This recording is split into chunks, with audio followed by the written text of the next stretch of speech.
started writing Food for the Archons as a book of despair after watching my father die in 2013. During his transition, I experienced a series of paranormal and psychic events that left me feeling that I had either gone completely crazy or fell into humanity's darkest secret. I spent the next 5 years conducting extensive research, and I quickly learned that what I had experienced was real. My journey brought me to an understanding that showed me that despite the terrifying reality of an unseen predator, we as humans have a forgotten power. Just knowing this brings us tremendous hope in what once seemed a dark reality. I wrote this book for me in hopes of gaining a better understanding of our reality and relationship to it. But my hope is that you will find as much value in reading it as I did in writing it. I am human, food for the Archons, humanity's psychic connections, simulated realities, parallel worlds, and the manipulation of mankind. It's available on Amazon.com and at sixcentsmedia.net and wherever books are sold. I'm Dennis Nappy II, reminding you to let your intuition be your guide. Thank you. Let me tell you why you're here. You're here because you know something. What you know you can't explain, but you feel it. You felt it your entire life. That there's something wrong in the world. You don't know what it is, but it's there. Spirituality. For some of us, it's a part of our everyday lives. And I had an experience yesterday which got me thinking about really how we incorporate that into our worldview and into our experiences. We all have our own unique filters and our own unique ways of processing things. And I had an experience yesterday that I'm interpreting as amazing, but it's open to interpretation, which is, I think it's interesting because of the duality of how we can interpret this.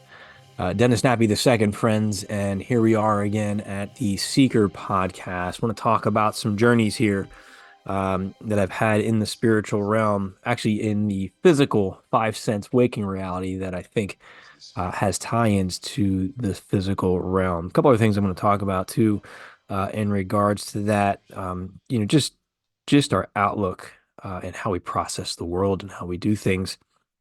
And then a couple plugs at the end. I'm releasing a new journal for you to record your dreams, your thoughts, your psychic development, and some Reiki packages. So more to come on that in a moment towards the end of the broadcast here. But so let's get to it. My experience yesterday. The school year just ended, and this is roughly my 15th year in education. For some of you who have been with me from the beginning, you know that my birth into teaching was very, very difficult. I left the police department. I ended up in a urban school in Philadelphia where, it was a stereotypical, hey, I'm going to kill you scenario where, I had to work to build the trust of my students. Very, very hard experience, but I'm thankful for it. I'm proud of it. I have to say, this year as a teacher was my hardest year yet. And I'm not in an inner city school. I'm not in a violent school. But the emotional toll that this school year took on me was tremendous. And my mind's kind of going like, a lot of people say, oh, times are bad. And are times bad? Is this really hard times that we're truly in right now? Or did I just go through a hard thing and I like to blame it on or equate it to, well, times are just hard everywhere. I'm also, in my 40s with 3 children under 12, and I work many hours a week between my full-time job, between the podcast, I work with the Future Forecasting Group. So yeah, life's hard. Does that have anything to do with what's going on in the world? Maybe that's just my current situation in life. I try to go through these thought exercises to give myself perspective on things. Because when we start telling ourselves that the world is hard, the world is bad, the world is challenging right now, that becomes the lens with which we look through things. That becomes the way we filter experiences. Oh, I know that the world is bad right now. So something just happened. I need to interpret it through the world is bad, as opposed to something just happened. what does this mean to me before I put the world is bad filter on it. So I'm trying to hold that space because I do believe that our perception can shape our reality, even when things are hard or really bad. Um, and you guys know I struggle with that, right? Fate versus free will, that whole battle there, which I don't think I'm going to get too much into that today. But it was a really hard year just emotionally. The students, and there's a lot going on in education. Mental health, it's been the biggest struggle I've seen with students. One of the biggest struggles, and the even more disappointing thing is the lack of help and support. Special education in particular, which is my background. I'm a dean of students right now, but I work very closely with our special education population. Um, Not just within the school of having, qualified teachers for special ed. We don't, there's a special education shortage. And throughout the state, when you try to get support for the students that need additional services, the wait lists are ridiculously long. I'm talking months. I've seen recommendations from physicians, from hospitals, from emergency rooms saying this student needs this type of support immediately, but the wait list is 6 months long. How do you tell that to a parent that your student's in crisis and you can't help them? So they need to go about life as usual. I don't want to go down too much of a tangent, but it was a hard year. And I think it does reflect in that aspect the need for improvement in our system of mental health, which brings us to where I've had this experience yesterday. Yesterday was my official last day of school, and I was done. And I can't even say I breathed a sigh of relief yet. I think it's going to take me a few weeks to really process just what the school year was like. Um, but I decided I've putting this off for a while. I wanted to go out and I wanted to get a tattoo. I've been thinking about this tattoo for a long time, and the time just felt right to go and finally have this work done. It has some spiritual significance to me, and ultimately what it represents. And I'm going to show it in a minute as I'm stepping into as I'm growing my Reiki practice, my Reiki business, as I'm developing as a remote viewer. Um, this is truly a path that I'm on. I've been on it for a long time, but I feel that I'm stepping into a new level with my own practices and the services I can offer to other people as a teacher, as a guide. Um, that means a lot to me to be there. So this tattoo has a lot of significance in that realm for me. So I'll show it real quick. I got it. My virtual background's putting a hole in it, but I got a tree, a pretty cool tree that goes up my forearm. And it's got the 7 chakra points on it. Now they should come in a little bit brighter as it continues to heal. This was just done yesterday. But I love, absolutely just in love with it. Like I said, it has a lot of spiritual significance to me, some of which I won't get into on the air here, but I'm really happy to have this done. And before I had it done, I did a long meditation. I sat there and I focused. When I say long, I said like a half hour, not really long, but and I used Reiki energy and I focused a lot of Reiki energy. Whenever I get a tattoo, I try to charge it spiritually. So I take power of the symbol because symbols can have all sorts of power and meaning when we're putting them on our bodies, I believe. And we need to be very careful how we put them on our bodies and where we put them on our bodies. So one of the processes I go through when I have some work like this that's going to be permanent on my body, I make sure that I charge it with the appropriate energy because we could put something on our body that could have a symbol that we're unaware of, that we're not focused on the energy that's going into it, and that could attract that level of energy. That could be a detriment to us. Even a positive symbol, it could throw our system, our energetic system out of balance. So I took a lot of time and care in just putting the energy I wanted into this symbol that's on my body now. So I came into this session in a very spiritual state. And I'm sitting in the chair. We're probably about an hour into the session. And my tattoo artist looks down. He kind of jumps. He goes, "Whoa." Now, let me give the caveat. Let me give the caveat first. This tattoo shop, it's pristinely clean. It's a beautiful shop. Not even any dust on the floors. He takes very good care of the place. It's in an older building, but the shop is immaculate.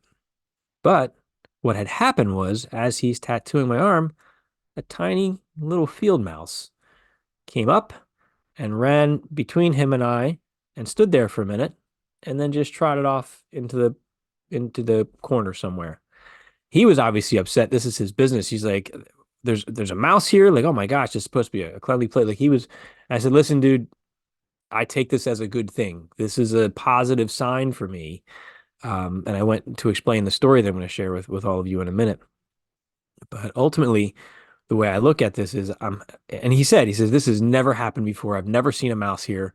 I can't believe it just ran out of here. But I think what's interesting is that the mouse ran right up to us. It ran right up to where I was sitting and then it just trotted away. It didn't scurry, like it wasn't fast. It just took its time and it trotted away. Okay, maybe it was sick, and I'll talk about that in a minute. Maybe there was something wrong with it. This comes back to our lens that we view the world in, right? How do we choose to interpret these things? What filter are we putting on it? And ultimately, I do feel that this was something spiritual for me, as I feel that I'm stepping into a new level of my journey. I'm reminded back, if you've read the first I Am Human book, and the second one too, I talked about my use of nature to try to understand my greater reality and my situation as a human here. What am I? And really try to understand and connect with the divine. And if you're familiar with that story, um, when I really started stepping into my spirituality and making it a regular practice, meaning meditating, reading, writing, and trying to open up to whatever experiences were out there as I was trying to understand things better. I would go to a spot, and I know I've talked about this before, but I would go to a spot in the woods. I would ride my bike, I'd go to a spot, and I'd meditate. I'd sit there and meditate, and I'd have whatever life problem I was dealing with, whatever I was trying to work through, I'd meditate on that. And then I'd get on my bike and I'd drive another 10 minutes on my bike to another spot, a dead end spot in the woods. It was on a trail, and I come to this dead end spot. And the first time I did it, I stopped my bike and I'm just sitting there and I'm like, man, this is beautiful. I'm spiritual. I'm one with nature now is what I'm thinking. I'm looking for a sign that my meditation is doing something. As I pulled up, I hear a crunching in the leaves. I look down and this giant, like 8-foot black rat snake comes crawling out of the bushes. And it just comes up, it sees me, and then slowly turns around and it goes away. And that was an incredible experience. At first, I went home and I said, again, worldview, having been raised Christian, I said, oh my gosh, I saw the snake, all this stuff. They were right. I conjured the devil. And that fear started to shut me down. That's why we need to be careful with how we interpret things. And then I stopped and I did some digging. I did some reading about the significance of a snake in the spiritual sense. And the snake is actually viewed as an instructor, as a bringer of wisdom. And I was stepping into this new level of my journey, and my first visitor was from a snake that was gifting me wisdom into this new world I was in. And that entire summer, I went back every week and I meditated at the one spot, and then I would drive to the other spot. And every single time I went there, a different animal came out of the woods, greeted me, and then went away. It was absolutely incredible. For me, it was validation that there is something greater than myself, and I have the ability to communicate with it.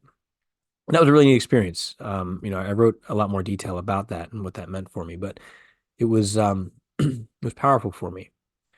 So yesterday I'm sitting there, I'm getting my ink done, and this mouse comes out and then it runs off in the corner, and I'm thinking, I was like, oh my goodness, that's just like what happened before. Like I felt that this, I was a little embarrassed to say it at first, but I felt like this mouse was blessing my tattoo experience. It was coming out and greeting me and saying, you've been heard, because it's so rare for a mouse to just run out. And then off it went. So I thought that was a really cool experience. It was validation for me that I'm on the right path. And then when I left, I was thinking about that, and I was like, man, that is really strange that the mouse would just run out what's wrong with it? And then I thought back to if you've read Food for the Archons, the research I did into the amoeba. I'm gonna ruin the. I have it here. The name of it is Toxoplasma gondii, and it's an amoeba that's found in cat feces. And what happens is this amoeba is ingested by rats. And as it grows in rats, it gets to their brains and it changes the chemistry of their brains to cause rats to not only no longer fear the smell of cat urine, but to be drawn to it. So then these rats, instead of scurrying along the sides, they run out and go expose themselves to where the cats are, and the cat comes out and eats the rat. Why? Because the only way that amoeba can reproduce is in the gut of the cat. Think about that level of mind control and parasitism and the cycle of life and the intelligence somewhere behind that this creature, this amoeba, this tiny little amoeba has to infect the brain of a rat and then cause the rat to change its behavior to get eaten by the cat. That always sends me down a rabbit hole of like, how are we being influenced, right? But then I had the thought, okay, well, what if the mouse coming out running to me is symbolic of that, right? Of parasitism, of mind control, of all of those things. I was going to read an excerpt from the book, but I pretty much just covered what it says. So now I'm stuck with this duality again, right? Is this something good? Is this something bad? How am I choosing to interpret this, right? I always struggle with, am I in control or who's in control or how's the world being orchestrated and manipulated? A lot of us, we go down that rabbit hole and we worry about that. So what do I do with that information? Well, a few things. Typically, when I have a spiritual encounter, I always go with my first impression. Once the conscious mind gets in, that's when fear gets in. That's when our imagination gets in, takes over. That's when the analytical mind steps in. And I'm saying this as a remote viewer, right? Your analytical overlay, it's the conscious mind's interference attempting to analyze or interpret the data that you're getting. And when I interpret dreams, I always go with what is my initial feeling, my initial impression of what the significance of that dream is. And that's a great guide for me when I can do that, to separate from that monkey mind that I have that's constantly running and chattering at me. So I'm right now, I'm processing this as I'm speaking with all of you. So I'm leaning towards the positive of this. But if I was in a different headspace, I could take that other piece of data and I could say that this is a symbol, this is a sign that there is a parasite there and that, I'm trapped. That could be validation for that. And that may be true. But again, I think we really have to make a choice in how we want to view the world. Tom Campbell said, there's the truth, and then there's different versions of the truth. The truth is a tiny mouse came out within my presence while I was getting a spiritual tattoo. That's the truth. Which version of the truth is it? Well, it's a sign that I'm on the right track on my spiritual journey, or it's a sign that I'm being controlled by the evil overlords, right? Which path am I going to go down? I'm pretty sure whichever one I choose, I will find. At the end of the day, though, for me, it's a spiritual experience that gives me the opportunity to grow in a direction where, in this case, I'm hoping is going to serve me. So I'm going to talk about, not talk about, I looked up just a random Google search. I went to spiritanimals.com to read about the meaning of the mouse. I'll share it. Let's share a screen here.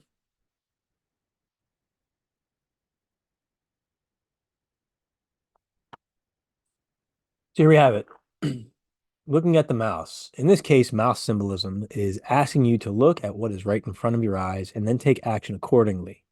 Alternatively, mouse meaning may also be reminding you not to neglect the trivial but necessary things in life. In other words, you may have become too focused on one or two activities. Thus, the spirit animal brings to light that you have been neglecting the opportunities that surround you. Mouth symbolism could also be letting you know that you are trying to do too many things at the same time.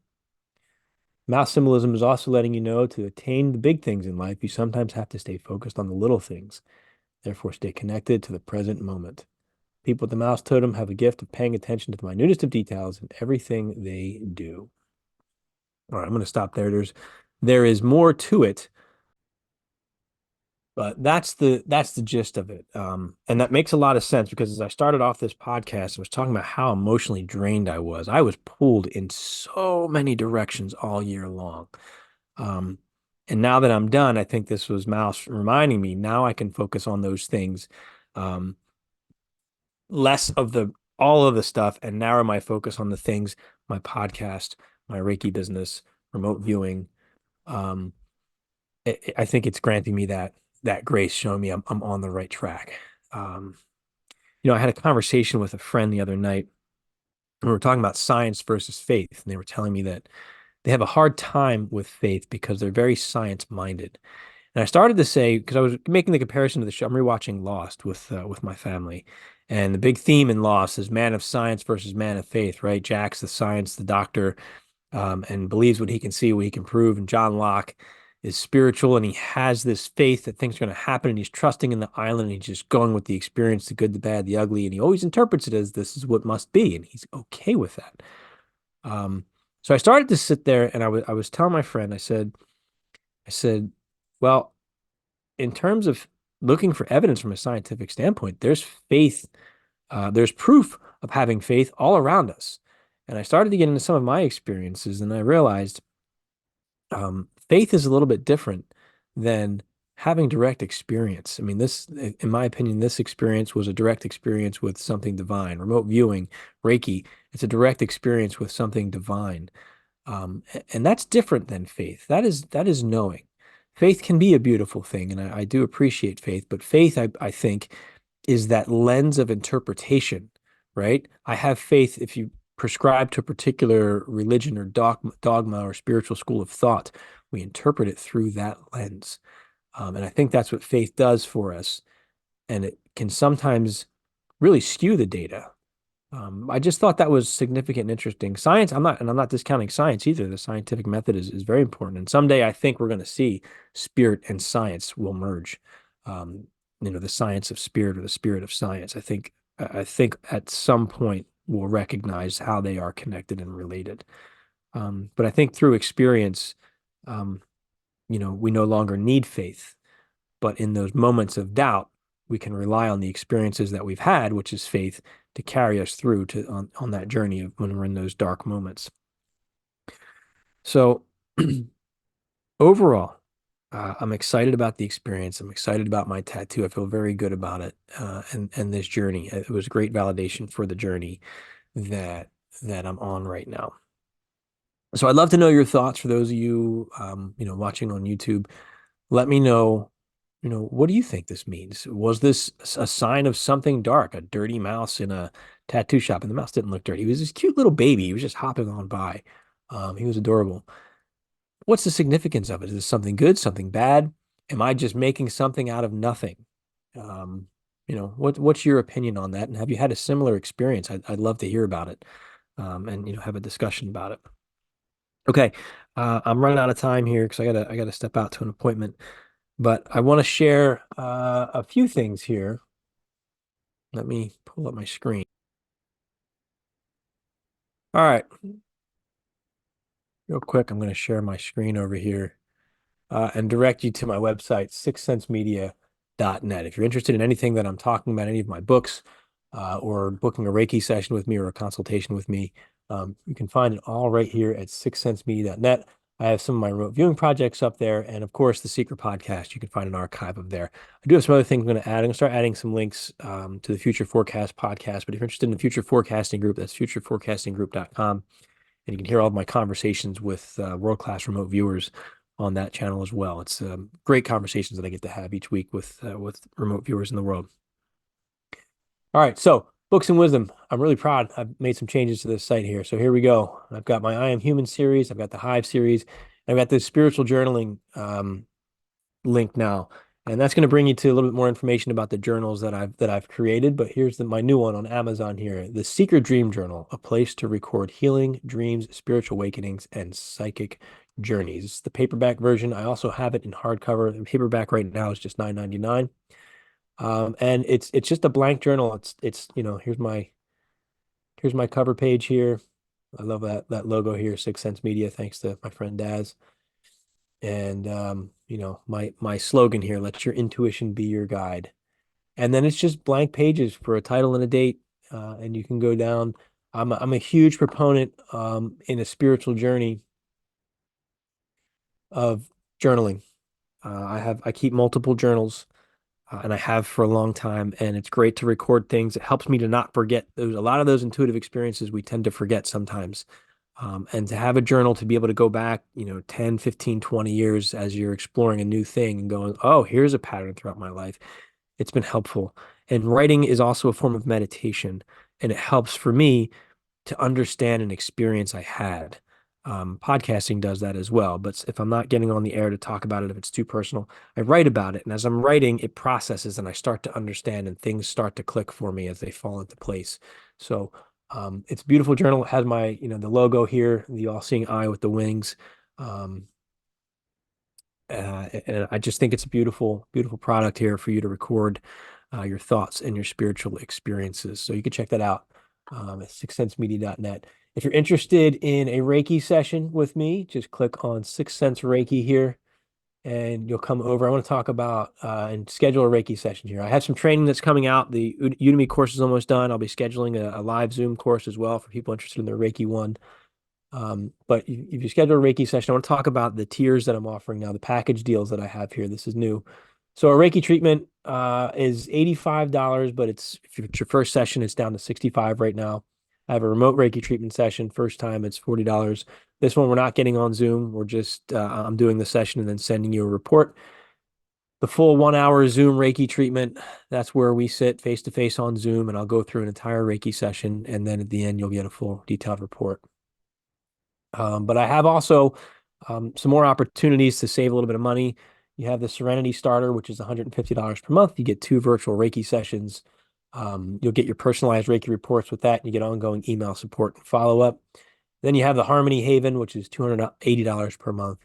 4 virtual Reiki sessions, 4 personalized Reiki reports per month, email support, and then we'll get 1 30-minute spiritual consultation as well. And this is moving in towards the life coaching piece that I'm currently putting together in those packages. And there'll be a third tier as well that'll have even more stuff available to you. So just wanted to give that quick plug. Check it out. I think there's a lot of value. I try to bring a lot of value to my clients and to my readers and to everybody. So, if you're interested, book a session with me. I'd love to hear from you. All right, friends. I appreciate you taking the time to listen. I'd love to hear your thoughts on these experiences and, just be mindful of how your filters are interpreting your experiences in the world. All right. Well, be well, everybody. I'm Dennis Nappy II. Remember to never stop questioning, keep an open mind, and let your intuition be your guide. Thank you. I said, empty your mind. Be formless, shapeless, like water. Now you put water into a cup. It becomes the cup. You put water into a bottle, it becomes the bottle. You put in a teapot, it becomes the teapot. Now water can flow, or it can crash. Be water, my friend. Be water, my friend.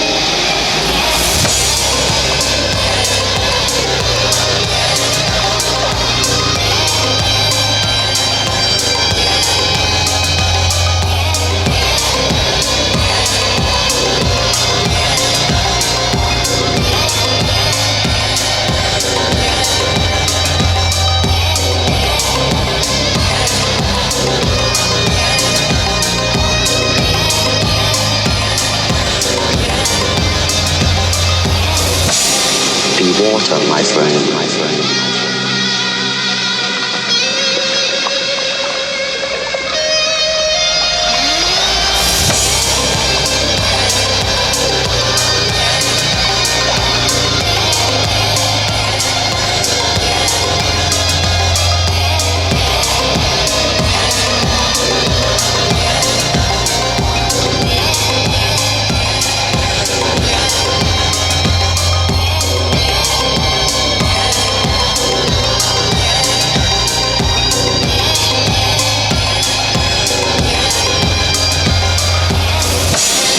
be water, my friend, my friend.